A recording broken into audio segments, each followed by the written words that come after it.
إن الحمد لله نحمده ونستعينه ونؤمن به ونتوكل عليه ونعوذ بالله من شرور أنفسنا ومن سيئات أعمالنا من يهده الله فلا مضل له ومن يضلله فلا هادي له ونشهد أن لا إله إلا الله وحده لا شريك له ونشهد أن محمدا عبده ورسوله أرسله بالهدى ودين الحق ليظهره على الدين كله ولو كره المشركون صلى الله وبارك وسلم تسليما كثيرا كثيرا أما بعد فيا أيها الناس أوصيكم عباد الله ونفسي أولا بتقوى الله فقد قال الله تعالى يا أيها الذين آمنوا اتقوا الله حق تقاته ولا تموتن إلا وأنتم مسلمون وقال أيضا يا أيها الذين آمنوا اتقوا الله وقولوا قولا سديدا يصلح لكم أعمالكم ويغفر لكم ذنوبكم ومن يطع الله ورسوله فقد فاز فوزا عظيما فقد قال عز وجل ولا تصعر خدك للناس ولا تمش في الأرض مرحا إن الله لا يحب كل مختال فخور رب اشرح لي صدري ويسر لي أمري واحلل عقدة من لساني يفقه قولي إن أريد إلا الإصلاح ما استطعت وما توفيقي إلا بالله عليه توكلت إليه أنيب الله سبحانه وتعالى തഖ്വ ചെയ്ത് സൂക്ഷിച്ച് ജീവിക്കണമെന്ന് ആദ്യമായി എൻ്റെ നഫ്സിനെയും തുടർന്ന് നിങ്ങൾ ഓരോരുത്തരെയും ഓർമ്മപ്പെടുത്തുകയാണ്, വസിയ്യത്ത് ചെയ്യുകയാണ്. അല്ലാഹു സുബ്ഹാനഹു വ തആല നാം ഏവരെയും അവന്റെ മുത്തഖികളായ സജ്ജനങ്ങളുടെ കൂട്ടത്തിൽ ഉൾപ്പെടുത്തി അനുഗ്രഹിക്കുമാറാകട്ടെ. നമ്മിൽ നിന്ന് വന്നുപോയ വീഴ്ചകൾ അവന്റെ റഹ്മത്ത് കൊണ്ട്, കാരുണ്യം കൊണ്ട് അവൻ നമുക്ക് പുറത്തു തന്ന് അനുഗ്രഹിക്കുമാറാകട്ടെ. നമ്മിൽ പല പ്രയാസങ്ങൾ അനുഭവിക്കുന്ന നിരവധി ആളുകളുണ്ട്. അല്ലാഹു എല്ലാ ആളുകളുടെയും പ്രയാസങ്ങളും പരിഭവങ്ങളും പരാതികളും പരിഹരിച്ച് അവർക്ക് ഐശ്വര്യവും അവർക്ക് സമാധാനവും സ്വസ്ഥതയും ഇരു ലോകത്തും തന്ന് അനുഗ്രഹിക്കുമാറാകട്ടെ. നമ്മിൽ നിന്ന് മരണപ്പെട്ടു പോയ നമ്മുടെ മാതാപിതാക്കളുടെയും നമ്മുടെ ബന്ധുമിത്രാദികളുടെയും നാമുമായി ബന്ധപ്പെട്ടവരുടെയും ബർസഖിയായ ജീവിതം അല്ലാഹു സുബ്ഹാനഹു വ തആല സ്വർഗീയമാക്കുമാറാകട്ടെ. പ്രിയപ്പെട്ട സത്യവിശ്വാസികളെ, സത്യവിശ്വാസിനികളെ, മഹാനായ ലുഖ്മാനുൽ ഹക്കീം തന്റെ മകന് നൽകിയ ഉപദേശത്തിന്റെ ചെറിയൊരു ശകലമായിരുന്നു കഴിഞ്ഞ ഖുതുബയിൽ നാം ഇവിടെ ചർച്ച ചെയ്തത്, പരിചയപ്പെട്ടത്. അദ്ദേഹം തന്റെ മകനോട് വലാ തുസഇർ ഖദ്ദക ലിന്നാസ്, മകനെ നീ മനുഷ്യർക്ക് നേരെ മുഖം തിരിക്കുന്നവനാകരുത്, മനുഷ്യരെ അവഗണിക്കുന്നവനായി നീ മാറരുത് എന്ന് ഉപദേശിച്ചതിന് ശേഷം ആ ആയത്തിൽ തന്നെ കാണാം അദ്ദേഹം തന്റെ മകന് നൽകുന്ന മറ്റുപദേശം വലാ തംശി ഫിൽ അർദി മറഹ ഇന്നല്ലാഹ ലാ യുഹിബ്ബു കുല്ല മുഖ്താലിൻ ഫഖൂർ. മകനെ നീ ഭൂമിയിലൂടെ അഹങ്കരിക്കുന്നവനായി നടക്കരുത്. അല്ലാഹു തീർച്ചയായും അഹംഭാവിയെയും അഹങ്കാരിയെയും ദുരഭിമാനിയെയും ഒരിക്കലും ഇഷ്ടപ്പെടുന്നില്ല. ഇതാണ് ആ ആയത്തിന്റെ അവശേഷിക്കുന്ന ഭാഗം. സത്യത്തിൽ ലുഖ്മാനുൽ ഹക്കീം തന്റെ മകന് നൽകിക്കൊണ്ടിരുന്ന ആ കാലാതീതമായ ഉപദേശങ്ങളിൽ ജനങ്ങൾക്ക് നേരെ മുഖം തിരിക്കാൻ മനുഷ്യരെ പ്രേരിപ്പിക്കുന്ന അങ്ങനെയുള്ളൊരു പ്രവണത മനുഷ്യരിൽ ഉണ്ടാക്കുന്ന ഒരു സ്വഭാവ ദൂഷ്യത്തെക്കുറിച്ചാണ് തുടർന്ന് തന്റെ മകന് മുന്നറിയിപ്പ് നൽകുന്നത്. ആളുകളെ കൊച്ചായി കാണാനും ആളുകളെ അവഗണിക്കാനും മനുഷ്യരെ പ്രേരിപ്പിക്കുന്ന ആ ദുസ്വഭാവം, അതല്ലെങ്കിൽ ഹൃദയത്തെ ബാധിക്കുന്ന രോഗങ്ങളിൽ ഏറ്റവും അപകടകരമായ രോഗമെന്ന് ദീനുൽ ഇസ്ലാം നമ്മെ പഠിപ്പിച്ച ആ രോഗം അത് കിബർ എന്നുള്ളതാണ്. അഹങ്കാരവും അഹംഭാവവും ഞാനെന്ന ഭാവവും ദുരഭിമാനവും ഈ ഒരു രോഗമാണ് ഹൃദയങ്ങളെ ബാധിക്കുന്ന രോഗങ്ങളിൽ ഏറ്റവും അപകടകരമായ രോഗം. കാരണം നമുക്കറിയാം, മനുഷ്യരെ എല്ലാ തിന്മകളിലേക്കും നയിക്കുന്ന, മനുഷ്യരെ എല്ലാ അർത്ഥത്തിലും തിന്മകളിലേക്ക് പ്രേരണ നൽകുന്ന പിശാചുക്കൾ, ആ പിശാചുക്കളിൽ ചെയ്ത, ഇബ്ലീസ് ചെയ്ത ഒരു തിന്മയായി ഖുർആൻ നമുക്ക് പറഞ്ഞു നൽകിയ ഒരു പാപമാണ് അബാ വസ്തക്ബറ വകാന മിനൽ കാഫിരീൻ. ഇബ്ലീസിന്റെ ഭാഗത്തു നിന്ന് സംഭവിച്ച തിന്മ അത് വ്യഭിചാരമായിരുന്നില്ല, അതല്ലെങ്കിൽ കളവ് പറച്ചിലായിരുന്നില്ല, അതല്ലെങ്കിൽ മറ്റെന്തെങ്കിലും ആയിരുന്നില്ല. ഇബ്ലീസിനെ ഇബ്ലീസാക്കി മാറ്റുന്നത് അള്ളാഹുവിന്റെ കൽപ്പനയോട് അനുസരണക്കേട് കാണിച്ചു എന്നതായിരുന്നില്ല, മറിച്ച് ആ അനുസരണക്കേട് കാണിക്കാൻ ഇബ്ലീസിനെ പ്രേരിപ്പിച്ച ഘടകമായിരുന്നു അബാ വസ്തക്ബറ, അഹങ്കാരം നടിച്ചു എന്നുള്ളതാണ്. അള്ളാഹുവിന്റെ കൽപ്പന അനുസരിക്കാതെ അഹങ്കാരം നടിച്ചു. വകാന മിനൽ കാഫിരീൻ, അങ്ങനെ നിഷേധികളിൽ പെട്ടുപോവുകയും ചെയ്തു. അങ്ങനെ പിശാചിനെ പിശാചാക്കി മാറ്റിയ ആ തിന്മ, പിശാചിനെ പിശാചാക്കി മാറ്റിയ ആ നീചകർമ്മം, അതാണ് കിബർ എന്നുള്ളത്. അബാ വസ്തക്ബറ വകാന മിനൽ കാഫിരീൻ. ഇതിത്രമാത്രം നീചമായ ഒരു പ്രവൃത്തിയായി, ഒരു തിന്മയായി ഇസ്ലാം ഗണിക്കാനുള്ള, അതല്ലെങ്കിൽ ഖുർആൻ ഗണിക്കാനുള്ള ഏറ്റവും പ്രധാനപ്പെട്ട മറ്റൊരു കാരണം, മനുഷ്യരെ നന്മയിൽ നിന്ന് തടയുന്ന, അതല്ലെങ്കിൽ സത്യം അംഗീകരിക്കുന്നതിന് മനുഷ്യൻ ഏറ്റവും തടസ്സമായി മാറുന്ന ഇതിനോളം വലിയൊരു ഘടകം മറ്റൊന്നില്ല എന്നതുകൊണ്ടാണ്. സത്യം മനസ്സിലാക്കി കഴിഞ്ഞാലും അത് അംഗീകരിക്കാൻ മനുഷ്യരെ ഏറ്റവും തടസ്സമായിട്ട് മാറുന്നത്, അതല്ലെങ്കിൽ അള്ളാഹുവിന്റെ ദൃഷ്ടാന്തങ്ങളെ, അള്ളാഹുവിന്റെ ഹിദായത്ത് അത് ഉൾക്കൊള്ളാൻ മനുഷ്യർ ഏറ്റവും തടസ്സമായിട്ട് മാറുന്നത് അത് കിബറാണ് എന്ന് വിശുദ്ധ ഖുർആൻ തന്നെ നമുക്ക് പരിചയപ്പെടുത്തി നൽകുന്നുണ്ട്. സൂറത്തുൽ അറാഫിലൂടെ അള്ളാഹു പറയാണ്, സഅസ്രിഫു അൻ ആയാതി അല്ലദീന യതകബ്ബറൂന ഫിൽ അർദി ബിഗൈരിൽ ഹഖ്. സഅസ്രിഫു അൻ ആയാതി അല്ലദീന യതകബ്ബറൂന ഫിൽ അർദി ബിഗൈരിൽ ഹഖ്. അന്യായമായ ഭൂമിയിലൂടെ അഹങ്കാരം നടിക്കുന്ന ആളുകളെ സംബന്ധിച്ചിടത്തോളം അവരിൽ നിന്ന് എന്റെ ആയത്തുകളെ, എന്റെ ദൃഷ്ടാന്തങ്ങളെ ഞാൻ തിരിച്ചു കളയുന്നതാണ് എന്നതാണ്. അവരുടെ മുന്നിൽ അള്ളാഹുവിന്റെ ആയത്തുകൾ ഒരർത്ഥത്തിലും അവർക്ക് ഫലം ചെയ്യുകയില്ല, ഗുണം ചെയ്യുകയില്ല. അവരിൽ നിന്ന് ഞാൻ അതിനെ ആട്ടി അകറ്റിക്കളയും. മുൻഗാമികളായ പ്രവാചകന്മാരുടെ നിഷേധികളായിട്ട് മാറിയ സമൂഹങ്ങൾ, അവരുടെ ഭാഗത്തു നിന്ന് സംഭവിച്ച പാതകം എന്തെന്ന് ഖുർആൻ നമുക്ക് വിവരിച്ചു നൽകുമ്പോൾ നമുക്ക് ഏറ്റവും പ്രധാനപ്പെട്ട ഒരു പാതകമായിട്ട് കാണാൻ കഴിയുക ഈ അഹങ്കാരമാണ്. ഹൂദ് അലിഹിസ്ലാമിയുടെ സമൂഹം അദ്ദേഹത്തെ നിഷേധിച്ചത്, ഷുഐബ് നബി അലിഹിസ്ലാമിയുടെ സമൂഹം അദ്ദേഹത്തെ തള്ളിയത്, നൂഹ് നബി അലിഹിസ്ലാമിയുടെ സമൂഹം അദ്ദേഹത്തെ അംഗീകരിക്കാൻ തയ്യാറാകാതിരുന്നത്, ഈ അർത്ഥത്തിൽ മൂസ അലിഹിസ്ലാമയോട് ഏറ്റവും ശത്രുത പുലർത്താൻ ഫറോവയെ പ്രേരിപ്പിച്ചത്, ആ ഘടകം എന്തെന്ന് പരിശോധിച്ചാൽ അത് മറ്റൊന്നുമല്ല, കിബറായിരുന്നു എന്ന് കാണാം.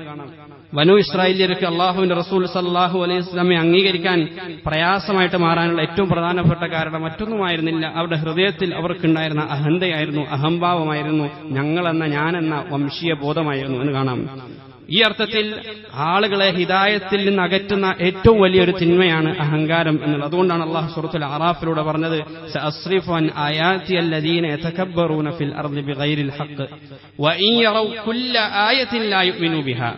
അള്ളാഹുവിന്റെ സകല ദൃഷ്ടാന്തങ്ങളും അവർ കണ്ടെന്നിരിക്കട്ടെ, അത് പൂർണ്ണമായി അവർക്ക് ഉൾക്കൊള്ളാൻ കഴിഞ്ഞു, ബോധ്യപ്പെട്ടു വന്നിരിക്കട്ടെ, ലാ യുഅ്മിനൂ ബിഹാ, ഒരിക്കലും ആ ദൃഷ്ടാന്തങ്ങളിൽ വിശ്വസിക്കാൻ അവരെ കൊണ്ട് സാധിക്കുകയില്ല.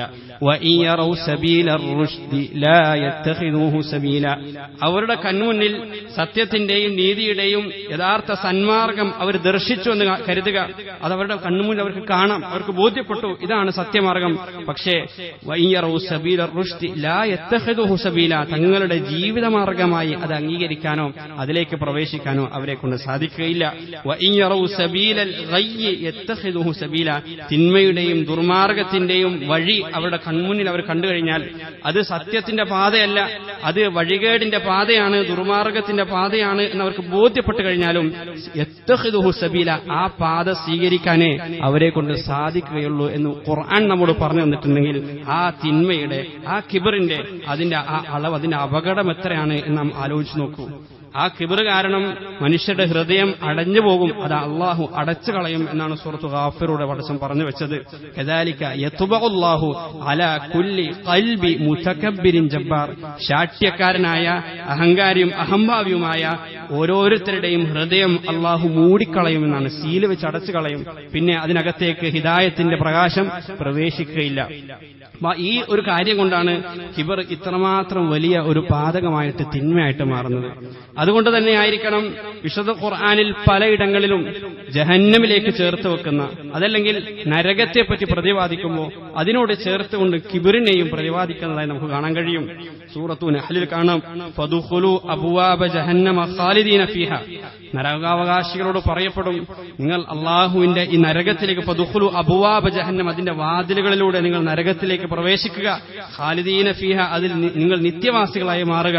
ഫലബിഅസ മസ്വൽ മുതകബ്ബിരീൻ, മുതകബ്ബിരീങ്ങളുടെ ആ ഗേഹം എത്ര മോശം. നോക്കൂ, നമ്മളൊന്ന് ആലോചിച്ച് നോക്കുക. നരകത്തിലേക്ക് പ്രവേശിക്കുന്ന, നരകത്തിൽ ശിക്ഷിക്കപ്പെടുന്ന ആളുകൾ, അതിൽ ഏത് തിന്മയുടെ ശിക്ഷയും നടപ്പിലാക്കപ്പെടുന്നത് നരകത്തിലാണ്. അപ്പൊ നരകത്തിന്റെ ഏത് ഗേഹമെന്ന് നരകത്തെ വിളിക്കാം. വ്യഭിചാരത്തിന്റെ ആളുകൾ, വ്യഭിചാരത്തിൽ ഏർപ്പെടുന്ന ആളുകളുടെ ഗേഹം, അതല്ലെങ്കിൽ പലിശ വാങ്ങുന്ന ആളുകളുടെ ഗേഹം, അതല്ലെങ്കിൽ കളവ് പറയുന്നവരുടെ ഗേഹം, മുനാഫിഖീങ്ങളുടെ ഗേഹം, ശിർക്ക് ചെയ്യുന്നവരുടെ ഗേഹം എന്നൊക്കെ പറയാം. പക്ഷെ ഖുർആൻ പലയിടങ്ങളിലും ആവർത്തിക്കുന്നത് മസ്വൽ മുതകബ്ബിരീൻ, നരകത്തെ ഖുർആൻ വിശേഷിപ്പിക്കുന്നത് കിബറുള്ള ആളുകളുടെ ഗേഹം എന്നുള്ളതാണ്. മുതകബ്ബിരീങ്ങളുടെ ഭവനം, മുതകബ്ബിരീങ്ങളുടെ പാർപ്പിടം എന്നാണ് ഖുർആൻ പലയിടങ്ങളിലും പ്രതിപാദിക്കുന്നത് നരകത്തെക്കുറിച്ച്. എന്ന് മാത്രമല്ല, മുതകബ്ബിരീങ്ങളുടെ മറുപക്ഷത്ത് അല്ലാഹു പലപ്പോഴും മുത്തഖീങ്ങളെയാണ് പറയുക എന്ന് കാണാൻ കഴിയും. എന്ന് പറഞ്ഞാൽ സൂറത്തു നഹ്ലിൽ തന്നെ കാണാം, നരകാവകാശികളെ നരകത്തിലേക്ക് പ്രവേശിക്കുന്നതിനെ കുറിച്ച് പറഞ്ഞ ഉടനെ വഖീല ലില്ലദീന തഖൗ, മുത്തഖീങ്ങളോട് പറയപ്പെടും എന്ന് പറഞ്ഞു സ്വർഗാവകാശികളെ പറ്റി പറയുന്നുണ്ട്. മുത്തഖികൾ എന്ന് പറഞ്ഞാൽ അത് മുതകബ്ബിരീങ്ങളുടെ മറുഭാഗത്ത് നിൽക്കുന്ന ആളുകളാണ്, മുതകബ്ബിരീങ്ങളുടെ വിപരീത ദിശയിൽ സഞ്ചരിക്കുന്ന ആളുകളാണ്. അള്ളാഹു മുതകബ്ബിരീങ്ങളെ മുത്തഖീങ്ങളുടെ മറുഭാഗത്തായാണ് പ്രതിഷ്ഠിച്ചിരിക്കുന്നത്. എന്ന് പറഞ്ഞാൽ തഖ്വയുള്ള ഒരാളെ സംബന്ധിച്ചിടത്തോളം, മുത്തഖിയെ സംബന്ധിച്ചിടത്തോളം അയാൾക്കൊരിക്കലും മുതകബ്ബിർ ആവാൻ സാധിക്കുകയില്ല. മുതകബ്ബിറായ ഒരാളെ സംബന്ധിച്ചിടത്തോളം അയാൾക്കൊരിക്കലും മുത്തഖിയാകാനും കഴിയൂല. നമ്മൾ സത്യത്തിൽ ഇങ്ങനെ ജുമായിൽ ഒരുമിച്ചിരിക്കുന്നത് എന്തിനാണെന്ന് ചോദിച്ചാൽ, ജുമായിൽ ഇങ്ങനെ ഒരു ഖുതുബ അള്ളാഹു ശറഅാക്കിയത് എന്തിനാണെന്ന് ചോദിച്ചു കഴിഞ്ഞാൽ അത് തഖ്വയുള്ളവരാകാൻ വേണ്ടിയിട്ടാണ്. അതുകൊണ്ടാണ് എല്ലാ ഖുതുബ സാധുവാകണമെന്നുണ്ടെങ്കിൽ തഖ്വ കൊണ്ടുള്ള വസിയത്ത് അവിടെ അത്യാവശ്യമാണ്. തഖ്വയിലേക്ക് ആളുകളെ ഓർമ്മിപ്പിക്കുന്ന ആയത്തുകൾ അതിൽ അത്യന്താപേക്ഷിതമാണ്. ഖുതുബയുടെ ലക്ഷ്യം മറ്റൊന്നുമല്ല. ഖുതുബയുടെ പരമമായ ലക്ഷ്യം നമ്മൾ തഖ്വയുള്ളവരാവുക, ഒരുപാട് അറിവുണ്ടാക്കുക, അതല്ലെങ്കിൽ ഇപ്പൊ നടക്കുന്ന കാര്യങ്ങളൊക്കെ ചർച്ച ചെയ്യുക. അതിനല്ല ഖുതുബ നമുക്ക് അള്ളാഹു നിയമമാക്കിയിരിക്കുന്നത്. ഖുതുബയുടെ പരമമായ ലക്ഷ്യം അത് നമ്മൾ തഖ്വയുള്ളവരായിട്ട് മാറണം എന്നുള്ളതാണ്. ആ തഖ്വയുള്ളവരായിട്ട് മാറുന്നതിന് നമുക്ക് ഏറ്റവും തടസ്സമായി ഖുർആൻ തന്നെ പറഞ്ഞിരിക്കുന്നത് കിബറാണ്. ഫലബിഅസ മസ്വൽ മുതകബ്ബിരീൻ. തഖ്വ നമുക്ക് സാധ്യമാകണമെന്നുണ്ടെങ്കിൽ ആദ്യം നമ്മുടെ ഹൃദയത്തിൽ നിന്ന് കിബറും അഹങ്കാരവും ജ്ഞാനെന്ന ഭാവവും ദുരഭിമാനവും എടുത്ത് ദൂരേക്ക് വലിച്ചെറിയാൻ നമുക്ക് സാധിക്കേണ്ടതായിട്ടുണ്ട്. സൂറത്തു സുമറിൽ നരകത്തിലേക്ക് പ്രവേശിക്കപ്പെടുന്ന ആളുകളുടെ ആ രംഗം വിവരിക്കുന്ന കാണാം. വസീഖല്ലദീന കഫറു ഇലാ ജഹന്നമ സുമറ, നരകാവകാശികളെ കൂട്ടം കൂട്ടമായി നരകത്തിലേക്ക് ഇങ്ങനെ ആനയിച്ചു കൊണ്ടുപോവാണ്. ഹത്താ ഇദാ ജാഊഹാ ഫുതിഹത് അബ്വാബുഹാ, അങ്ങനെ ആ നരകത്തിന്റെ വാതിലുകൾ അടുക്ക് അവരെത്തുമ്പോൾ ആ നരകത്തിന്റെ വാതായനങ്ങൾ, വാതിലുകൾ അവർക്ക് മുന്നേ മലർക്കെ തുറക്കപ്പെടും. ആ നരകത്തിലെ ഭീകരത അവരവിടെ കാണും. വഖാല ലഹും ഖസനതുഹാ, ആ സാഹചര്യത്തിൽ, ആ സന്ദർഭത്തിൽ നരകത്തിന്റെ കാവൽക്കാരായ മാലാഖമാര് അവരോട് ചോദിക്കും ഇത്രേ, അലം യഅതികും റുസുലും മിൻകും യത്ലൂന അലൈക്കും ആയാതി റബ്ബിക്കും, നിങ്ങളിലേക്ക് അള്ളാഹുവിന്റെ ആയത്തുകൾ പാരായണം ചെയ്ത് ഈ ദിവസത്തെക്കുറിച്ച് നിങ്ങൾക്ക് മുന്നറിയിപ്പ് നൽകുന്ന ദൂതന്മാരൊന്നും വന്നിട്ടുണ്ടായിരുന്നില്ലേ? അള്ളാഹുവിന്റെ ആയത്തുകൾ നിങ്ങൾക്ക് മുന്നിൽ പാരായണം ചെയ്യപ്പെട്ടിട്ടുണ്ടെങ്കിൽ പിന്നെ എന്തുകൊണ്ടാണ് ഇന്നിങ്ങനെ നരകത്തിന്റെ വാതിലുകൾക്ക് മുന്നിൽ വന്നു നിൽക്കേണ്ട ഗതി നിങ്ങൾക്ക് വന്നിരിക്കുന്നത് എന്ന് അവരോട് ചോദിക്കും. പക്ഷേ അതൊക്കെ ഞങ്ങൾക്ക് വന്നിട്ടുണ്ട്, എന്നിട്ടും ഞങ്ങൾ ഇങ്ങനെ നരകവാതിലിന്റെ മുന്നിൽ വന്നു നിൽക്കുകയാണ് എന്ന് പറയുമ്പോൾ അവരോട് പറയപ്പെടും, ഉദ്ഖുലു അബ്വാബ ജഹന്നമ ഖാലിദീന ഫിഹ, അങ്ങനെയാണെങ്കിൽ നിങ്ങൾ നരകത്തിലേക്ക് തന്നെ പ്രവേശിക്കുക. ഫബിഅസ മസ്വൽ മുതകബ്ബിരീൻ, നിങ്ങളെ പോലെയുള്ള മുതകബ്ബിരീങ്ങൾക്ക് അല്ലാഹു തയ്യാറാക്കി വെച്ചിരിക്കുന്ന ഈ നരകം, ഈ പാർപ്പിടം എത്ര മോശമാണ് എന്ന് അവിടെ വെച്ച് അവരോട് പറയപ്പെടുന്നുള്ളതാണ്. സൂറത്ത് ഗാഫിറിലും സമാനമായിട്ടുള്ള പ്രയോഗങ്ങൾ കാണാം. ലാലിക്കും ബിമാ കുന്തും തഫ്റഹൂന ഫിൽ അർളി ബിഗൈരിൽ ഹഖ്. നരകവാസികളോട് പറയപ്പെടും, നിങ്ങൾക്ക് ഈ ഗതി വരാനുള്ള കാരണം നിങ്ങൾ ഭൂമിയിൽ അഹങ്കാരികളായി അഹംഭാവികളായി നടന്നു എന്നതുകൊണ്ടാണ്. അതുകൊണ്ട് ഉദ്ഖുലു അബ്വാബ ജഹന്നമ ഖാലിദീന ഫീഹാ ഫബിഅസ മസ്വൽ മുതകബ്ബിരീൻ. നിങ്ങൾ ഏറ്റവും ചുരുങ്ങിയത് 4 തവണയെങ്കിലും നരകത്തെ വിശുദ്ധ ഖുർആൻ അഹങ്കാരികളുടെ ഗേഹം, അഹങ്കാരമുള്ള ആളുകളുടെ പാർപ്പിടം എന്ന് ആവർത്തിക്കുന്നതായി നമുക്ക് കാണാൻ കഴിയും. ഒരിക്കൽ അല്ലാഹുവിന്റെ റസൂൽ സല്ലല്ലാഹു അലൈഹി വസല്ലം അവിടുത്തെ അനുചരന്മാരോട് ചോദിക്കുന്നുണ്ട്, അലാ ഉഖ്ബിറുക്കും ബി അഹ്ലിൻ നാർ. ആരാണ് നരകാവകാശികൾ എന്ന് ഞാൻ നിങ്ങൾക്ക് അറിയിച്ചരട്ടെയോ? ആരാണ് നരകത്തിലേക്ക് പ്രവേശിക്കുന്ന നരകാവകാശികൾ ആരാണ് എന്ന് ഞാൻ പറഞ്ഞു തരട്ടെയോ? ശേഷം അല്ലാഹുവിന്റെ റസൂൽ പറഞ്ഞു, കുല്ലു തുല്ലിൻ ജവാദിൻ മുസ്തക്ബിർ. ഞാനെന്ന ഭാവം നടിക്കുന്ന അഹംഭാരിയും അഹങ്കാരിയും ശാഠ്യക്കാരനുമായ ആളുകളാണ് നരകത്തിന്റെ അഹ്ലുകാര് എന്ന് അല്ലാഹുവിന്റെ റസൂൽ സല്ലല്ലാഹു അലൈഹി വസല്ലം പറയാണ്. മറ്റൊരു ഹദീസ് അല്ലാഹുവിന്റെ റസൂൽ പറയാണ്, ലാ യദ്ഖുലുൽ ജന്നത മൻ കാന ഫീ ഖൽബിഹി മിസ്ഖാലു ദർറത്തിൻ മിൻ കിബർ. കിബറിന്റെ അഹങ്കാരത്തിന്റെ ഒരു അണുമണി അളവെങ്കിലും, ഒരു കടുകുമണിയുടെ അളവെങ്കിലും കിബർ ഒരാളുടെ ഹൃദയത്തിൽ ഉണ്ടെങ്കിൽ ലാ യദ്ഖുലുൽ ജന്ന, അയാൾ സ്വർഗത്തിലേക്ക് പ്രവേശിക്കുന്നില്ല എന്ന് അല്ലാഹുവിന്റെ റസൂൽ സല്ലല്ലാഹു അലൈഹി വസല്ലം പറയാണ്. നമ്മൾ ആലോചിച്ച് നോക്കുക, കടുകുമണി അളക്കാൻ കഴിയണമെന്നുണ്ടെങ്കിൽ ആ അളവുകോൽ എത്ര സൂക്ഷ്മമായിരിക്കണം.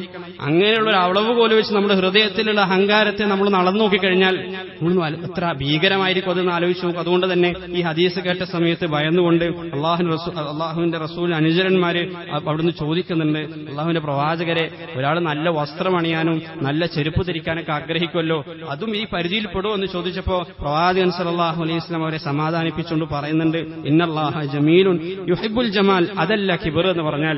അള്ളാഹു അതീവ സുന്ദരനും സൗന്ദര്യത്തെ ഇഷ്ടപ്പെടുന്നവനുമാണ്. പക്ഷേ കിബർ എന്നാൽ ബത്തുറുൽ ഹഖ് വ ഗംതുൻ നാസ്. കിബറിനെ അള്ളാഹുവിന്റെ പ്രവാചകൻ നിർവചിച്ചു കൊടുക്കുകയാണ്. എന്താണ് കിബർ? അത് 2 കാര്യമാണ്. ഒന്ന് ബത്തുറുൽ ഹഖ്, മറ്റൊന്ന് ഗംതുൻ നാസ്. ബത്തുറുൽ ഹഖ് എന്ന് പറഞ്ഞാൽ സത്യത്തെ അംഗീകരിക്കാൻ സാധിക്കാതിരിക്കുക എന്നുള്ളതാണ്. ഞാൻ ഒരു കാര്യം ശരിയെന്ന് ധരിച്ചു, കുറച്ചു കാലം കഴിഞ്ഞപ്പോൾ എനിക്ക് ബോധ്യപ്പെടാണ് അതായിരുന്നില്ല സത്യം, മറ്റൊന്നായിരുന്നു സത്യം എന്ന് ബോധ്യപ്പെടണം. പക്ഷേ ഇത്രയും കാലം ഞാൻ ഇതിനു വേണ്ടി വാദിച്ചു, ഇവിടെ നിലകൊണ്ടു, ഇനി ഞാൻ എങ്ങനെ മാറ്റി പറയുമെന്നോർത്ത് ആ സത്യത്തെ അംഗീകരിക്കാൻ കൂട്ടാക്കാതിരിക്കുക. അത് ശരിയാണെന്ന് ബോധ്യപ്പെട്ടിട്ടും അത് അംഗീകരിക്കാൻ മനസ്സിന്റെ അഹങ്കാരം, ഈഗോ സമ്മതിക്കാതിരിക്കുക. അതാണ് ബത്തറുൽ ഹഖ് എന്ന് പറഞ്ഞാൽ. ആ അർത്ഥത്തിൽ സത്യത്തെ അംഗീകരിക്കാതിരിക്കുക. ഇസ്ലാം എന്ന് പറഞ്ഞാൽ തന്നെ, മുസ്ലിം എന്ന് പറഞ്ഞാൽ തന്നെ അതിന് നിർവചനം എന്താണ്? സത്യം അത് ആരിൽ നിന്നാണെങ്കിലും അത് സത്യമാണെന്ന് ബോധ്യപ്പെട്ടു കഴിഞ്ഞാൽ അങ്ങേയറ്റത്തെ താഴ്മയോടുകൂടി അത് അംഗീകരിച്ച് അതിന് വിധേയപ്പെടുന്നവനാണ് മുസ്ലിം എന്ന് പറയുന്നത്. അങ്ങനെ താഴ്മയോടുകൂടി വിധേയപ്പെടാൻ തയ്യാറാകാത്തതാണല്ലോ ബനൂ ഇസ്രായേൽയർക്ക് സംഭവിച്ച പിഴവ്. അത് കാരണമാണല്ലോ അള്ളാഹുവിന്റെ ശാപത്തിന് അവർ അർഹരായത്. കാരണം അവരെ സംബന്ധിച്ചിടത്തോളം അവര് ഏറ്റവും മോശക്കാരെ, താഴ്ന്നവരെന്ന് ഗണിച്ചിരുന്ന ഇസ്മായിലുകളിൽപ്പെട്ട, അറബികളിൽപ്പെട്ട ഒരു പ്രവാചകനെ എങ്ങനെ ഞങ്ങൾ അംഗീകരിക്കും എന്നതായിരുന്നു അവരെ പ്രയാസപ്പെടുത്തിയ, വ്യാകുലപ്പെടുത്തിയ കാര്യം. അതല്ലാതെ അത് സത്യമാണോ അല്ലേ എന്ന സംശയം അവർക്ക് ഉണ്ടായിരുന്നില്ല. ഈ അർത്ഥത്തിൽ സത്യം അത് എവിടുന്ന് വന്നു കഴിഞ്ഞാലും അത് അംഗീകരിക്കാൻ സാധിക്കുക എന്നുള്ളതാണ്. അത് അംഗീകരിക്കാൻ കഴിയുന്നില്ലെങ്കിൽ അവിടെ ഹൃദയത്തിൽ കിബറുണ്ട്. അതിന്റെ 2ാമത്തെ ഭാഗം പ്രവാചകൻ പറഞ്ഞത് ഗംതുന്നാസ്. അതാണ് അതിനേക്കാൾ അപകടകരമായത്, നാം ഏറ്റവും ഭയക്കേണ്ടത്. ഗംതുന്നാസ്, ജനങ്ങളെ നിസാരരായിട്ട് കാണുക, ആളുകളെ താഴ്ന്നവരായിട്ട് കാണുക. ഗംതുന്നാസ്, അത് ഏത് കാര്യത്തിലാണെങ്കിലും എന്റെ നിറം മറ്റുള്ളവരെക്കാൾ, ഞാൻ നിറം കാരണം ഞാൻ മികച്ചവനാണ്, ആരോഗ്യം കാരണം ഞാൻ മറ്റുള്ളവരിനേക്കാൾ കൂടുതൽ മികവുള്ളവനാണ്, അതല്ലെങ്കിൽ എന്റെ വംശം കാരണം, എന്റെ കുടുംബം കാരണം ഞാൻ ഏതെങ്കിലും മനുഷ്യനേക്കാളോ കുടുംബത്തെക്കാളോ കൂടുതൽ ഉത്തമനാണ്, എന്റെ ഭാഷ കാരണം ഞാൻ മറ്റൊരാളെക്കാൾ ഉത്തമനാണ്. ഇങ്ങനെയൊക്കെ ചിന്തിക്കുന്നത് നമ്മുടെ ഹൃദയത്തിൽ കിബറിന്റെ അടയാളമാണ്. നമ്മൾ മനസ്സിലാക്കണം, എന്റെ ദേശത്തിന്റെ പേരിൽ ഞാൻ മറ്റൊരാളെക്കാൾ ഉന്നതിയിലുള്ളവനാണ്, ഉന്നതനാണ്, ശ്രേഷ്ഠനാണ്. അതല്ലെങ്കിൽ എന്റെ സമ്പത്തിന്റെ അളവിന്റെ പേരിൽ, എന്റെ സാമ്പത്തിക സുസ്ഥിരതയുടെ പേരിൽ ഞാൻ മറ്റൊരാളേക്കാൾ മികച്ചവനാണ്. അതിനേക്കാളെല്ലാം അപകടകരമാണ് ദീനിന്റെ പേരിൽ ഞാൻ മറ്റൊരാളേക്കാൾ ശ്രേഷ്ഠനാണ് എന്ന് കരുതുന്നത്. പണ്ഡിതന്മാർ പറയുന്നുണ്ട്, കിബറിന്റെ കൂട്ടത്തിൽ ഏറ്റവും നീചമായ കിബർ എന്ന് ചോദിച്ചാൽ ദീനിന്റെ പേരിൽ ഒരാളുടെ ഹൃദയത്തിൽ ഉണ്ടാകുന്ന കിബറാണ്. ഞാൻ ഭയങ്കരമായ ദീനിയാണ്, മറ്റുള്ളവർ ദീനിന്റെ വിഷയത്തിൽ എന്നേക്കാൾ മോശക്കാരാണ് എന്ന ഒരു ചിന്ത ഒരാളുടെ ഹൃദയത്തിൽ വരുന്നതാണ് ഏറ്റവും മ്ലേച്ഛമായ കിബർ എന്ന് പണ്ഡിതന്മാർ പറഞ്ഞു വെക്കുന്നുണ്ട്. അത് പറയുമ്പോൾ തന്നെ വിശദീകരിക്കുന്നുണ്ട്. നമ്മൾ മനസ്സിലാക്കേണ്ടത്, നമ്മളൊരു തിന്മ കണ്ടു കഴിഞ്ഞാൽ, അതല്ലെങ്കിൽ ഒരു തിന്മയിൽ വ്യാപൃതനായിരിക്കുന്ന ഒരു മനുഷ്യനെ കണ്ടു കഴിഞ്ഞാൽ ഹൃദയത്തിൽ നമുക്ക് അങ്ങേയറ്റത്തെ താഴ്മ ഉണ്ടാകണം എന്നുള്ളതാണ്. ഹൃദയത്തിൽ അള്ളാഹുവിനോട് അങ്ങേയറ്റത്തെ നന്ദിബോധം നമുക്കുണ്ടാകണം. കാരണം ആ തിന്മയിൽ നിന്ന് മാറി നിൽക്കാൻ എനിക്ക് അർഹത ഉണ്ടായതുകൊണ്ടല്ല അള്ളാഹു എന്നെ മാറ്റി നിർത്തിയത്. എനിക്ക് ഏതെങ്കിലും അർത്ഥത്തിൽ പ്രത്യേകിച്ച് അർഹതയോ പ്രിവിലേജോ ഉള്ളതുകൊണ്ടല്ല, ആദരവിന് ഞാൻ അർഹനായതുകൊണ്ടല്ല ആ തിന്മയിൽ നിന്ന് അള്ളാഹു എന്നെ മാറ്റി നിർത്തിയത്.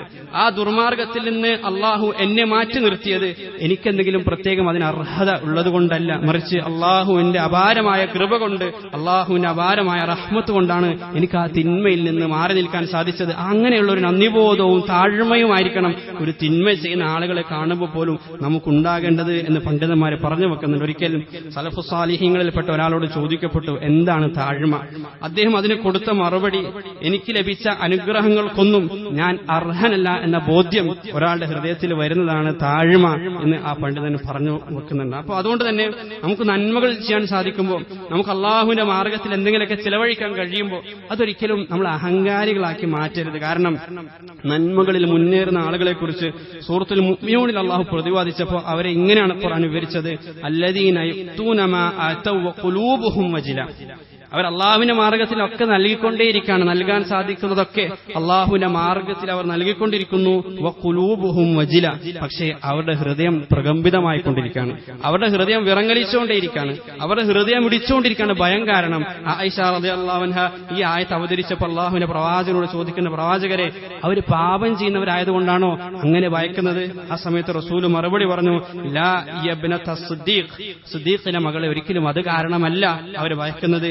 വലാകിന്നഹുമുല്ലദീന യസൂമൂന വയുസല്ലൂന വയതസദ്ദഖൂൻ, അവർ സദഖ ചെയ്യുന്നവരാണ്, അവർ നോമ്പനുഷ്ഠിക്കുന്നവരാണ്, അവർ നമസ്കരിക്കുന്നവരാണ്, ഇങ്ങനെ എല്ലാ നന്മകളും അവരിലുണ്ട്. പക്ഷേ വഹും യഖാഫൂന അല്ലാ യുതഖബ്ബല മിൻഹും, ഞങ്ങളിൽ നിന്നെങ്ങാനും ഇത് സ്വീകരിക്കപ്പെടാതെ പോകുമോ എന്ന ഭയമാണ് അവരുടെ ഹൃദയത്തെ ഭയവിഹ്വലമാക്കുന്നത് എന്ന് അള്ളാഹുവിന്റെ പ്രവാചകൻ സല്ലല്ലാഹു അലൈഹി വസല്ലം ആയിഷ റളിയല്ലാഹു അൻഹ പറഞ്ഞു കൊടുക്കുന്നുണ്ട്.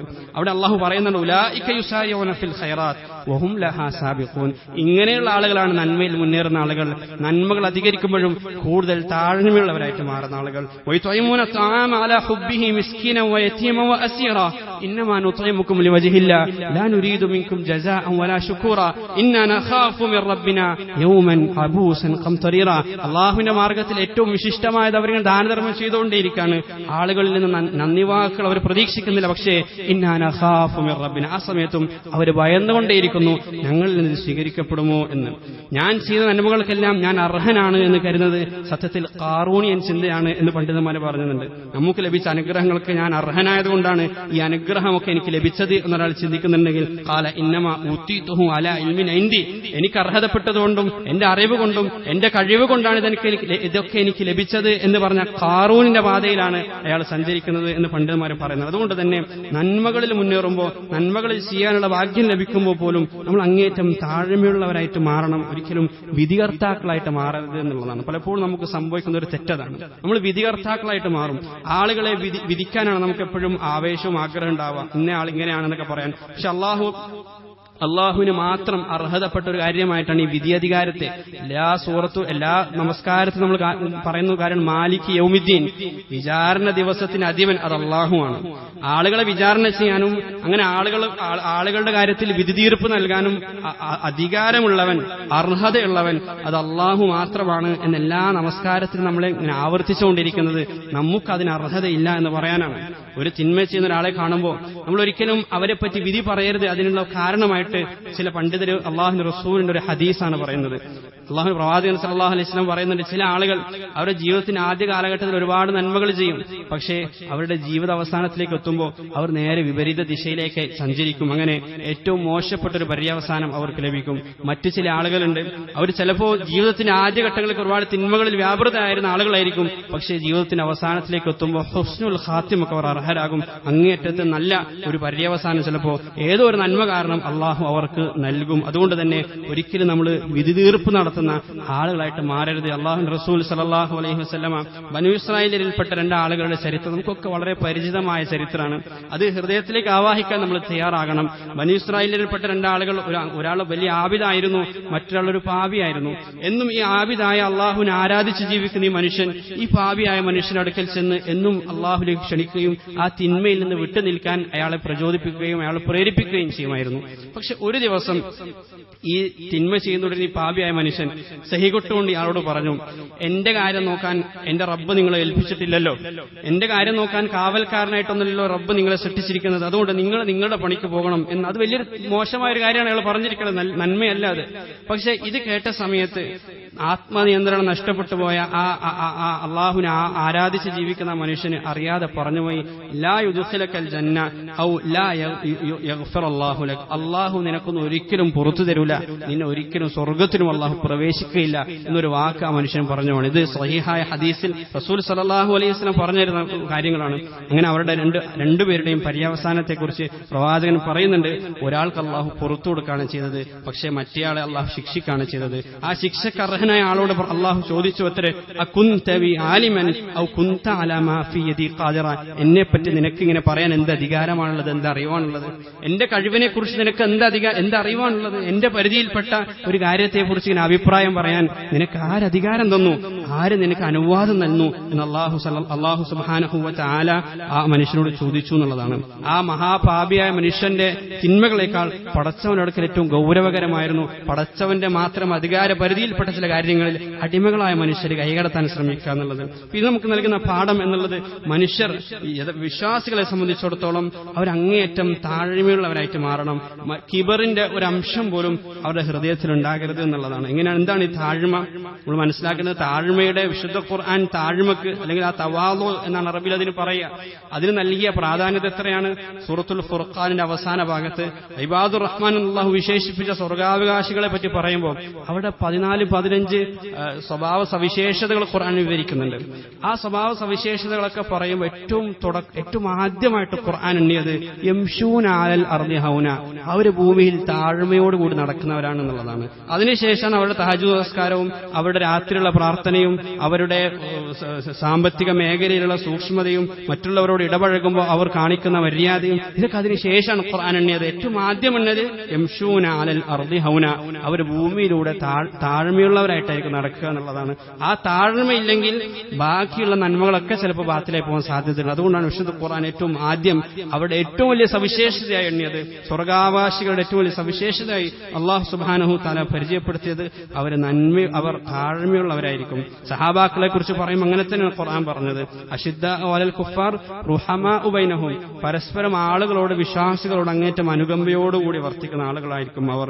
അദില്ലത്തിൻ അലൽ മുഅ്മിനീൻ അഇസ്സത്തിൻ അലൽ കാഫിരീൻ, അല്ലാഹു ഒരു സമൂഹത്തെ നശിപ്പിച്ച് മറ്റൊരു സമൂഹത്തെ കൊണ്ടുവരാണെങ്കിൽ ആ ഉത്തമ സമൂഹം അദില്ലത്തിൻ അലൽ മുഅ്മിനീൻ, അവർ മുഅ്മിനീങ്ങളോട് അങ്ങേറ്റം താഴ്മയുള്ളവരായിരിക്കും എന്ന് അല്ലാഹു സുബ്ഹാനഹു വ തആല പറയാണ്. തവാളു എന്ന പദത്തിന്റെ തന്നെ അർത്ഥം വദഅ എന്ന് പറഞ്ഞാൽ താഴെ വെക്കുക എന്നുള്ളതാണ്. നമ്മുടെ തലയിൽ നാം ഏറ്റു നടക്കുന്ന ഞാനെന്ന ഭാവവും ആർത്ഥത്തിലെ ഈഗോവും മറ്റു കാര്യങ്ങളൊക്കെയും താഴെ നിലത്ത് വെക്കുക. അപ്പോഴാണ് നമ്മൾ താഴ്മയുള്ളവരായിട്ട് മാറുക. ഒരിക്കൽ റസൂൽ സല്ലല്ലാഹു അലൈഹി വസല്ലമ ആരാണ് നരകാവകാശികളെന്ന് ചോദിച്ചതുപോലെ നരകം ഹറാമാകുന്ന ആളുകൾ ആരാണെന്ന് ചോദിക്കുന്നുണ്ട്. അലാ ഉഖ്ബിറുക്കും ബിമൻ യഹ്റുമു അലന്നാർ, നരകത്തിന്റെ മേൽ ഹറാമാകുന്ന ആള്, ഒരിക്കലും നരകത്തിൽ പ്രവേശിക്കാത്തൊരു മനുഷ്യൻ ആരാണ് എന്ന് ഞാൻ പറഞ്ഞു തരട്ടെയോ എന്ന് ചോദിച്ചിട്ട് പ്രവാചകൻ പറയുന്നുണ്ട്, കുല്ലു ഖരീബിൻ ഹയ്യിൻ സഹ്ലിൻ വഫീ റിവായ ലയ്യിനിൻ, ആളുകളോട് ഏറ്റവും ചേർന്ന് നിൽക്കുന്ന താഴ്മയുള്ള തലക്കനമില്ലാത്ത സ്വഭാവത്തിൽ മൃദുലതയുള്ള ഇടപഴകാൻ ബുദ്ധിമുട്ടില്ലാത്ത ആളുകൾ, അവരാണ് നരകത്തിന്റെ മേൽ ഹറാമാക്കപ്പെടുന്ന ആളുകൾ എന്ന് അല്ലാഹുവിന്റെ റസൂൽ സല്ലല്ലാഹു അലൈഹി വസല്ലം പഠിപ്പിച്ചു. സഹലായിരിക്കും എന്ന് പറഞ്ഞാൽ ആളുകൾക്ക് അവരുമായിട്ട് ഇടപഴകാൻ ഭയങ്കര എളുപ്പമായിരിക്കും. അവരെ ഒരു കല്യാണത്തിന് വിളിക്കാൻ വിട്ടുപോയാൽ അതൊരു പ്രയാസമായിട്ട് മാറൂല.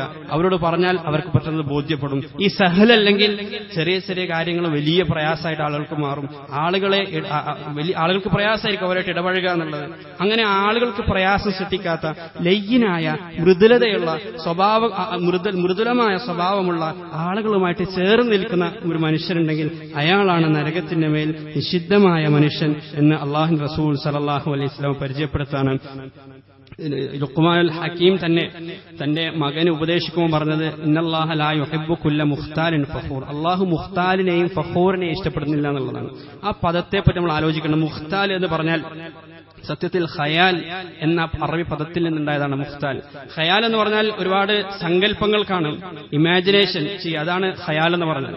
അപ്പോൾ ഒരു മുഖ്താലായ മനുഷ്യൻ, ഗർവ് നടിച്ച് ജീവിക്കുന്ന മനുഷ്യനെ സംബന്ധിച്ചിടത്തോളം അയാൾ ഒരിക്കലും യഥാർത്ഥ ജീവിതമായിരിക്കില്ല നയിക്കുക. തന്നെ പറ്റിയിട്ട് ഒരുപാട് തെറ്റായ സങ്കല്പങ്ങളുമായിട്ടാണ് അയാൾ ജീവിക്കുക എന്നുള്ളതാണ്. തന്നെ പറ്റി പല കാര്യങ്ങളും അയാൾ സ്വയം ചിന്തിച്ചു വെച്ചിട്ടുണ്ടാകും, പക്ഷേ യാഥാർത്ഥ്യം അങ്ങനെയല്ല. ഫഖൂർ എന്ന് പറഞ്ഞാൽ അറബി ഭാഷയിൽ ഫഖൂർ എന്ന പദം മറ്റു ചില കാര്യങ്ങൾക്കും ഉപയോഗിക്കാറുണ്ട്. നല്ല തണ്ടും തടിയുമുള്ള ഒരു ഈന്തപ്പന കാണുമ്പോൾ വളരെ ഫലഭൂയിഷ്ടമായ ഒരു വൃക്ഷമായിട്ട് തോന്നുമെങ്കിലും ചില ഈന്തപ്പനകൾ നല്ല തടിയുണ്ടാവും, പക്ഷേ അതിന് മുകളിലേക്ക് ചെന്ന് കഴിഞ്ഞാൽ എല്ലാം ഉണങ്ങി ദ്രവിച്ചു പോയിട്ടുണ്ടാവും. അങ്ങനെയുള്ള ഈന്തപ്പനകൾക്ക് ഫഖൂർ എന്ന് പറയാറുണ്ട്. അതുപോലെ ചില മൃഗങ്ങൾക്കും അങ്ങനെ ഉപയോഗിക്കാറുണ്ട്. നല്ല നല്ല വലിയ അകിടുള്ള ചില മൃഗങ്ങൾ, പക്ഷെ അതിൽ പാല് ചൊരിയാത്ത അങ്ങനെയുള്ള മൃഗങ്ങൾക്കും ഫഖൂർ എന്ന് പറഞ്ഞു കഴിഞ്ഞാൽ ഉള്ളു പൊള്ളയായ ചില കാര്യങ്ങൾ. ഈ സ്വയം അഹങ്കാരികളായി നടക്കുന്ന ആളുകളുടെ മനസ്സിനെയാണ് ഖുർആൻ അങ്ങനെ വിവരിക്കുന്നത്. മുഖ്താലുൻ ഫഖൂർ, അവർ മുഖ്താലും ഫഖൂറും ആയിരിക്കും. യാഥാർത്ഥത്തിൽ എത്രയോ അകലെയായിരിക്കും അവർ ജീവിക്കുന്നത്. സത്യത്തിൽ ഏറ്റവും താഴ്മയോടെ ജീവിക്കാൻ ഏറ്റവും അർഹതപ്പെട്ട ആളുകളാണ് അവര്. പക്ഷേ സ്വയം അവരെ പറ്റി പലതും ചിന്തിച്ച് വെച്ച് ആലോചിച്ച് സങ്കല്പിച്ച് അങ്ങനെ ഞങ്ങൾ ആരൊക്കെയോ ആണ് എന്ന് ധരിച്ചവർ ജീവിച്ചുകൊണ്ടേയിരിക്കുകയാണ്. അങ്ങനെയുള്ള ആളുകളെ ഇന്നല്ലാഹ ലാ യുഹിബ്, അള്ളാഹു അവരെ ഇഷ്ടപ്പെടുന്നില്ല എന്ന് വളരെ കൃത്യമായിട്ട് ഖുർആൻ പറഞ്ഞു വെക്കാണ്. അബൂ യസീദ് അൽ ബസ്താമി എന്ന് പറയുന്നൊരു മഹാൻ, അദ്ദേഹം നിർവചിക്കുന്നുണ്ട് തവാദു, താഴ്മ എന്ന് പറഞ്ഞാൽ എന്താണ്.